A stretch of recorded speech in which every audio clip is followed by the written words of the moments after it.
Bihar Mithila news में आपका स्वागत है। मैं मनोज। और लगातार दरभंगा में जो बड़ी बहस छिड़ी है उसका निश्चित तौर पर जो निराकरण होगा वो मरीजों के हित में भी होगा और डॉक्टरों के हित में होगा।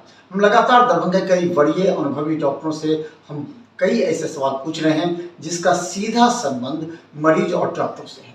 आज हम दरभंगा IMA के सेक्रेटरी डॉक्टर आमोद झा से हम कई सवाल ऐसे हैं जो हमारे इस कार्यक्रम को गौर से देखिएगा, हो सकता है इससे फायदा आपको पहुंचे।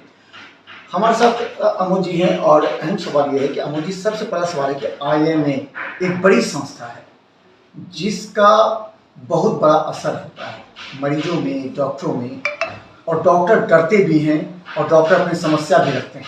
इन सब को लेकर के IMA का मुख्य फंक्शन क्या है? IMA पूरे नेशनल लेवल का डॉक्टरों का एक सबसे महत्वपूर्ण और सबसे मजबूत संस्था है। ये एक प्राइवेट चीज़ है, सरकार से इसको कोई लेना देना नहीं है।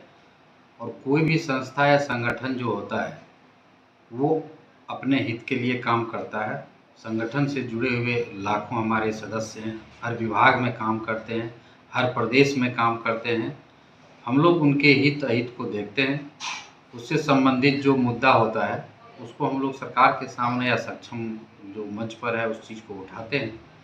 और हमारा सबसे मूल उद्देश्य होता है मानव सेवा। हम लोग सेवा से जुड़े हुए हैं, इसलिए मानव सेवा में कहीं हम लोगों से भूल चूक नहीं हो, इस पर भी समय समय पर हम लोग विचार करते हैं, आत्ममंथन करते हैं। और जनहित में, मरीज के हित में हम लोग समय समय पर कई कार्यक्रम करते हैं जिससे लोग लाभान्वित होते हैं, परिचर्चा करते हैं। अमोद जी, दो सवाल पूछना चाहेंगे। एक तो डॉक्टर में जो एक स्पेशलिटी होनी चाहिए, विशेषज्ञता किसी संबंधित बीमारी के लिए, उसके लिए IMA के द्वारा क्या कार्यशाला का आयोजन किया जाता है? बहुत से ऐसे डॉक्टर हैं जो स्पेशलाइज नहीं हैं लेकिन वो मरीजों को देख लेते हैं, जिस वजह से वो मरीज यहाँ से निराश होकर के रेफर होकर बाहर जाता है तो उसको नुकसान होता है। तो क्या IMA का दायित्व नहीं है कि वो कार्यशाला वीक में कम से कम सभी डॉक्टर भी डिसिप्लिन रहेंगे IMA के तहत और फिर वो कुछ सीखेंगे ताकि मरीजों को फायदा हो?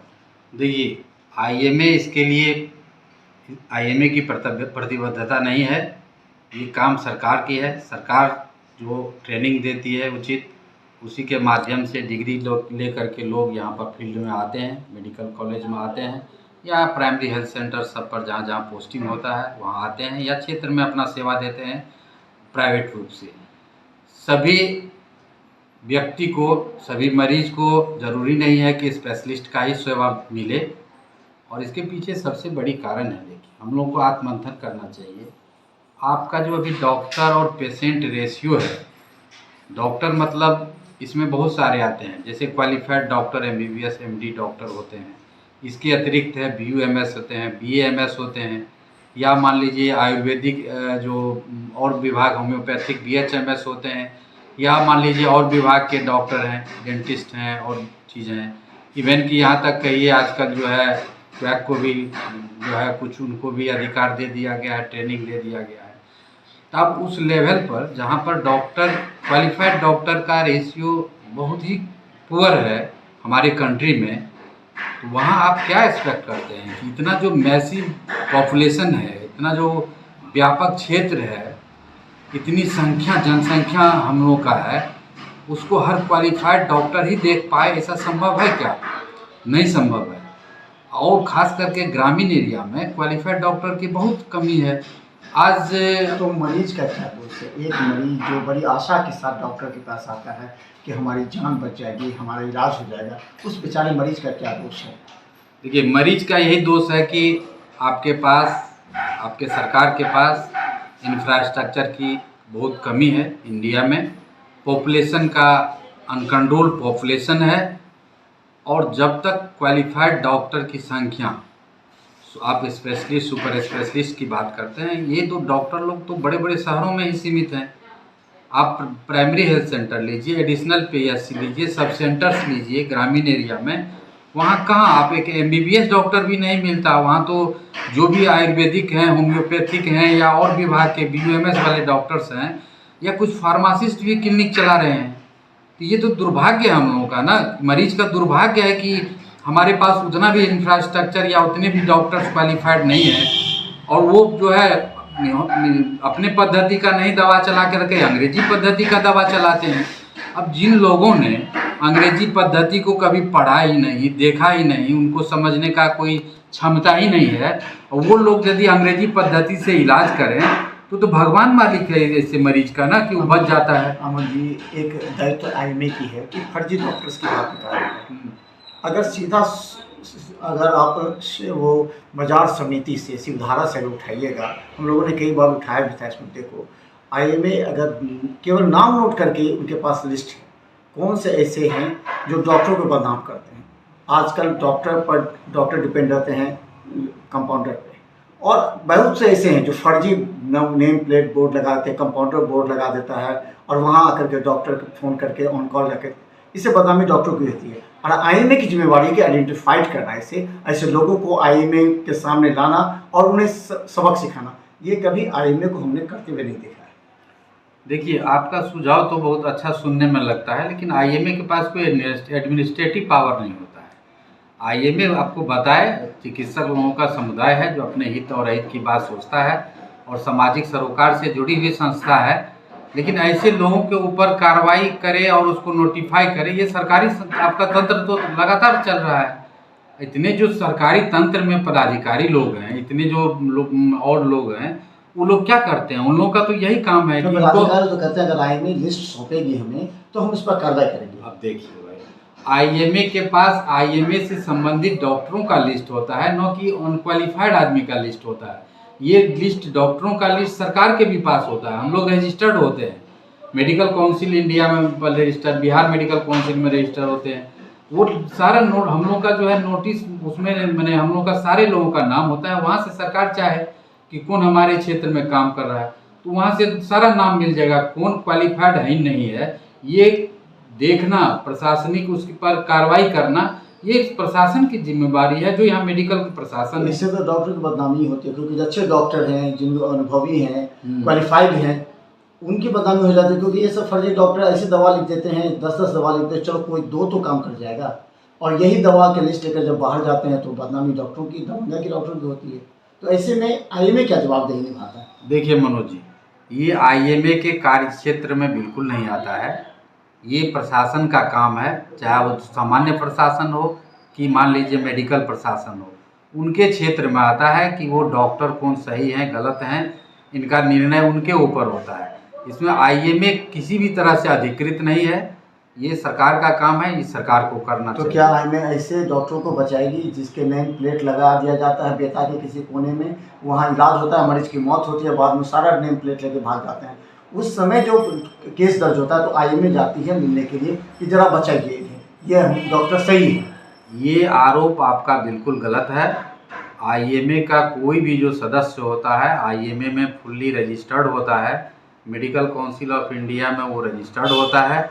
वैसे डॉक्टर इस तरह से फर्जी तरीके से कभी नहीं काम करते, वो सीना तान के काम करते हैं, और जहाँ करते हैं व्यवस्थित रूप से वो रहते हैं। और फर्जी डॉक्टरों की संख्या ABCD या कोई किसी नाम से लगा ले और उसमें नहीं डॉक्टर बैठे, वो तो प्रशासन का और उसका काम है। इस तरह के धंधेबाज तो हर क्षेत्र में है, किसी भी क्षेत्र को आप ले लीजिए, ऐसा नहीं है कि इस तरह के गलत लोग नहीं है। गलती एक चीज़ और होता है कि आपके आईएमए संस्था तो डॉक्टर के बीच बैठते हैं, सभी डॉक्टर कहते हैं ये कंपाउंडर इस तरह मरीज भेजता है, फिर मरीजों के बीच गलतफहमी पैदा करता है। जो डॉक्टर नहीं एक्सेप्ट करता उस कंपाउंडर का, तो वो कंपाउंडर कहता है वो डॉक्टर ही बेकार है, मरीज को भगाता है। तो क्या हमारा सिस्टम एक कंपाउंडर या एजेंट बेस्ड सिस्टम पर निर्भर हो गया है? बिल्कुल नहीं। मैं इसमें स्पष्ट करना चाहूँगा कि जिस दिन हमारे समाज से गरीबी और शिक्षा, ये दोनों में समाज में काम होगा, रूट लेवल पर गरीबी घटेगी, शिक्षा का स्तर जो है वो जिस दिन मान लीजिए एक लेवल पर आएगा, तो बीच में जो भी इस तरह के बिचौलिया फ़ायदा उठाते हैं उसका स्वतः जो है अस्तित्व खत्म हो जाएगा।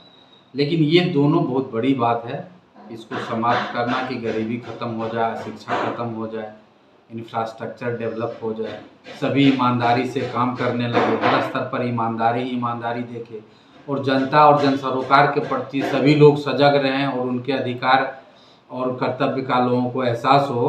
ये दिन हमारे लिए बहुत लंबी लड़ाई की ज़रूरत है। वो दिन जब आ जाएगा तो इस तरह की जो समस्याएं हैं सारी स्वतः खत्म हो जाएगी। मुझे कई ऐसे आईएमए के सेक्रेटरी प्रेसिडेंट हर 2 साल पर बदलते हैं, उनका जो चेंज होता है। आपके कार्यकाल में क्या जनता को क्या फ़ायदा मिलेगा, डॉक्टरों को क्या फ़ायदा मिलेगा? कुछ तो नया होना चाहिए कि आमोद जाते हैं, अनुभवी आदमी हैं, एक्सपीरियंस है, ये कुछ करेंगे, आईएमए के अस्तित्व को बचाएंगे, आईएमए का नाम रोशन करेंगे, मरीजों को फ़ायदा होगा, इसके लिए क्या करेंगे आप? देखिए, आईएमए का सेक्रेटरी के पहले भी मैं इससे जुड़ा रहा हूँ लगातार। जब से मैं सेक्रेटरी बना हूँ, यहाँ जन सरोकार से संबंधित बहुत सारे कार्य हम लोग कर रहे हैं, जिसका उदाहरण हम लोगों ने डायबिटीज़ पर जो है बहुत अच्छा कैंप किया, उसमें सैकड़ों मरीज का मुफ्त में इलाज हुआ। जगह जगह बाढ़ हो, सुखाड़ हो, ऐसे ऐसे समय में हम लोग जो है क्षेत्र में जा कर के कैंप करते हैं, मुफ्त में दवा, जांच और सब चीज़। इवन कि हम लोग जो है ठंडा के समय में कंबल वितरण भी करते हैं। हम लोग जो है डॉक्टरों के बीच में सीएमई का मैनेजमेंट करते हैं, जिसमें सीएमई में लोगों को ज्ञानवर्धन होता है, डिफरेंट टॉपिक ले करके। अब संजोग मिला है कि मान लीजिए आज हमारे पास आप आए हैं मनोज जी, आपका चैनल का मैं बहुत बहुत आभारी रहूँगा, धन्यवाद दूंगा कि हम लोग का 31 तारीख को वर्ल्ड एंटी टोबैको डे, मतलब तंबाकू निषेध दिवस जो है, उसके अवसर पर हम लोग बृहद एगो कार्यक्रम का सेमिनार का आयोजन किए हैं डीएमसीएच ऑडिटोरियम में। आप भी आमंत्रित है। 4 बजे इसका कार्यक्रम शुरू होगा मंगलवार को 31 तारीख को। तो उसमें हम लोग लगता है कि 500 कम से कम 500 हज़ार आदमी उसमें जो एकत्रित होंगे। हम लोग उसमें टोबैको का जो किसी भी रूप में लोग यूज़ करते हैं, सिगरेट हो, गुटखा हो, मान लीजिए और भी कोई चीज़ हो, तंबाकू हो, उसके बारे में हम लोग का एक्सपर्ट टीम रहेगा जो डिटेल डिस्कशन करेंगे, उसके बारे में बताएंगे और कैसे छोड़ा जा सकता है इसके बारे में हम लोगों को टीम जो है पूरा लोगों को इस चीज़ के लिए आगाह कराएगा। हम पत्रकार बंधु से भी आग्रह करते हैं कि आप लोग भी आइए, इस मैसेज को ज़्यादा से ज़्यादा दीजिए। अभी तो आप पहले 31 तारीख का जो है डेट को आप अनाउंस कर दीजिए अपने माध्यम से। 31 को 4 बजे डीएमसीएच ऑडिटोरियम में ये प्रोग्राम होगा और जिन्हें जनहित का प्रोग्राम है, जन जागरूकता का प्रोग्राम है, इसलिए आप लोग इसको जरूर कवर करें। तो धन्यवाद। हम बता दें कि डॉक्टर आमोद झा आईएमए के सेक्रेटरी हैं। आईएमए के सेक्रेटरी कई बार आए, बदले, चले गए, लेकिन कार्यकाल किनका याद रहा, ये बहुत बड़ा मायने रखता है। अधिकारी आते हैं, चले जाते हैं, लेकिन बहुत से ऐसे अधिकारी हैं उनका नाम याद रहता है उनके कार्यकाल। अब आईएमए के कंधों पर बड़ी जवाबदेही और जिम्मेवारी है, जिसको हम दिखाते रहेंगे और डॉक्टरों से भी हम पूछते रहेंगे। पहली जिम्मेवारी है डॉक्टरों की सुरक्षा, डॉक्टरों को डिसिप्लिन करना।